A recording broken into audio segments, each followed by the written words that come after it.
दिनेश की Vora news time में आपका बहुत बहुत स्वागत है।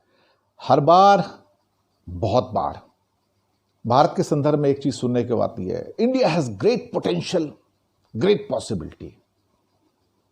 Double P, potential, possibility. एक बार एक बहुत बड़े व्यक्ति थे, एक डेवलप्ड देश के, विकसित देश के।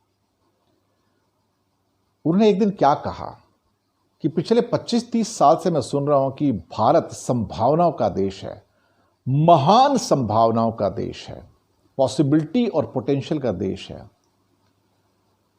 30 साल में जापान 1950-60 में संभावनाओं के देश से ग्रेट मैन्युफैक्चरिंग इकोनॉमी बन गया और पर कैपिटा इनकम में दुनिया का सबसे ऊपर पहुंच गया।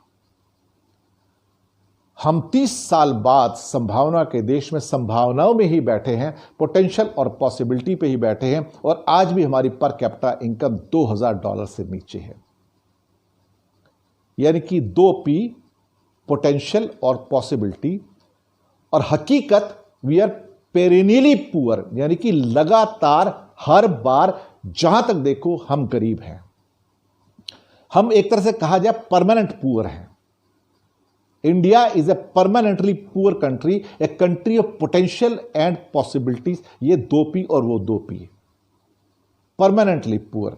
हम अमीर होंगे ही नहीं। जिस देश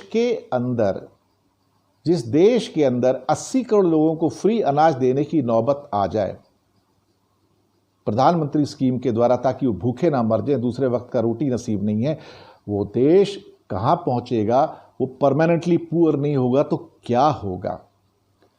तो वो जो बड़े व्यक्ति थे विदेश के, उनका कहना यह था कि हम हिंदुस्तानी सब बड़ी बड़ी बातें करते हैं, बड़े बड़े सेमिनार्स में जाते हैं, वहाँ बड़े बड़े वेबिनार्स भी आजकल अटेंड करते हैं, and we talk very big things. हम ये कर देंगे, हम वो कर देंगे, इंडिया विल बिकम द शक्तिशाली देश। हकीकत क्या है? भाषण देने से आप अमीर देश नहीं बनते, भाषण देने से आप पावरफुल देश नहीं बनते हो, आप पॉसिबिलिटी और पोटेंशियल से पावरफुल नहीं बनते हो, आप काम करने से बनते हो पावरफुल, आप डिलीवर करने से बनते हो पावरफुल। कभी आपने डिलीवरी की बात सुनी है? आप बताइए, अगर डिलीवरी हुई होती 30 सालों में तो हम $2000 पे, $1900 पे ना अटके होते पर कैपिटा इनकम में। ये जितने लोग आपसे पोटेंशियल की बातें करते इंडिया में भी कि हम बहुत आगे जाएंगे, ये कभी ग्राउंड पे आए हैं? उनको पता फैक्ट्रीज कैसे चलती हैं, उनको पता उसके लाइसेंस कैसे लिए जाते हैं, उन्हें पता कि आज एक बिल्डिंग बनानी हो बिल्डर को तो उसको 100 से ज्यादा लाइसेंस लेने पड़ते हैं। उन्हें मालूम है कि पावर प्लांट बनाने के लिए 4 साल लग जाते हैं क्लियरेंस लेने के लिए लाइसेंसेस की, गवर्नमेंट के।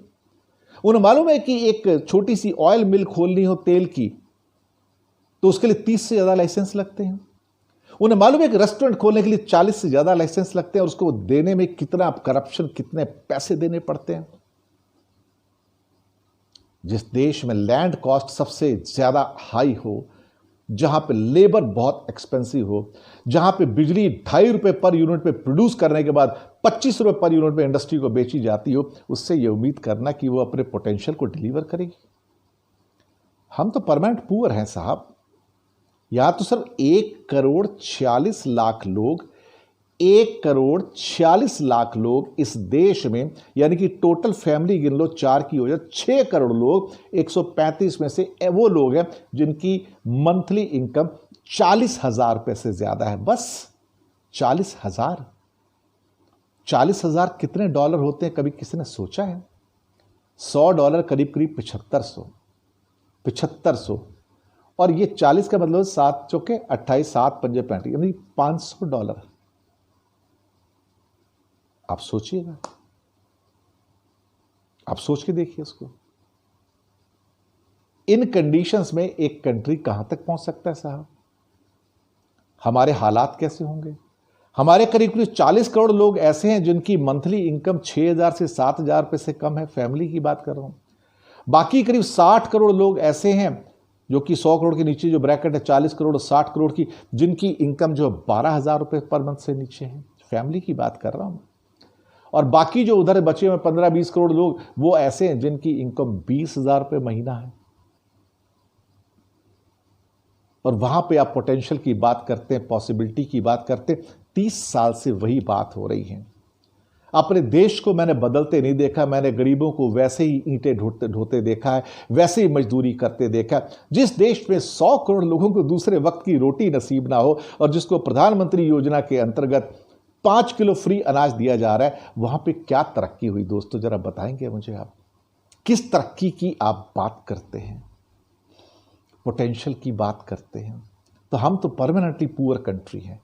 और जो विदेशी हमारे मेहमान आए थे, उन्होंने कहा कि जब तक आप 30-40 हज़ार डॉलर पर कैपिटा इनकम की कैटेगरी में नहीं आते, तब तक दुनिया में आपकी कोई बिसात नहीं है। आप अपने आप ही अपने कशीदे पढ़ते रहिए और कहते रहिए कि हम रिच हो गए हैं, हम अमीर हो गए, हम पावरफुल हो गए। कोई आपको पूछता नहीं है साहब। आप उस लीग में नहीं हैं जिस लीग में आप जाने की कोशिश कर रहे हैं। कोई ज़मीन पे जाके देखता नहीं हकीकत क्या है। ऊपर बैठ के इनइक्वालिटी को बढ़ाने वाले, इस ग्रोथ को ये कहने वाले कि भारत में देखिए कितनी FDI आ रही, कितना फॉरेन एक्सचेंज आ रहा है। यहाँ कुछ चंद लोग हैं जो दिन प्रतिदिन अमीर होते हैं, लेकिन उसके मुकाबले करोड़ों लोग ऐसे हैं जो दिन प्रतिदिन और गरीब होते हैं। संभावनाओं का देश, महान संभावना का देश भारत आज भी वही है जहाँ 30 साल पहले था, जहाँ 70 साल पहले था, जहाँ आज भी 100 करोड़ लोगों को ढंग से रोटी नसीब नहीं है, बच्चों को न्यूट्रिशन नसीब नहीं है, और उनके अंदर जो उनके ख़ास तौर से बच्चे जो ख़ास तौर से मानसिक रूप से और शारीरिक रूप से जो कमज़ोर हैं, विकलांग हैं। किस लिए? ना न्यूट्रिशन मिलता है, ना कुछ और मिलता है। उनकी एज के मुकाबले वजन कम है, हाइट कम है। कमज़ोर देश, कमज़ोर बच्चे, ये भारत का भविष्य बनेंगे। काश कि हम थोड़े दिनों के लिए एक जापानी की तरह, एक जर्मन की तरह, एक कैनेडियन की तरह, एक ऑस्ट्रेलियन की तरह, एक कोरियन की तरह, एक ताइवानीज़ की तरह हम बोलना कम कर दें और काम करने से ज़्यादा शुरू करें, तो ये देश सुधर जाएगा। तो पोटेंशियल और पॉसिबिलिटीज़ हैं, लेकिन परमानेंटली पुअर का ठप्पा निकल कर नहीं जाता। We remain a poor country. ये एक कड़वी हकीकत है जिसे कोई मानता नहीं है। खैर, जो गरीब है उन्हें तो पता है हम गरीब हैं। शुक्रिया आपका हमारे साथ बने रहने के लिए।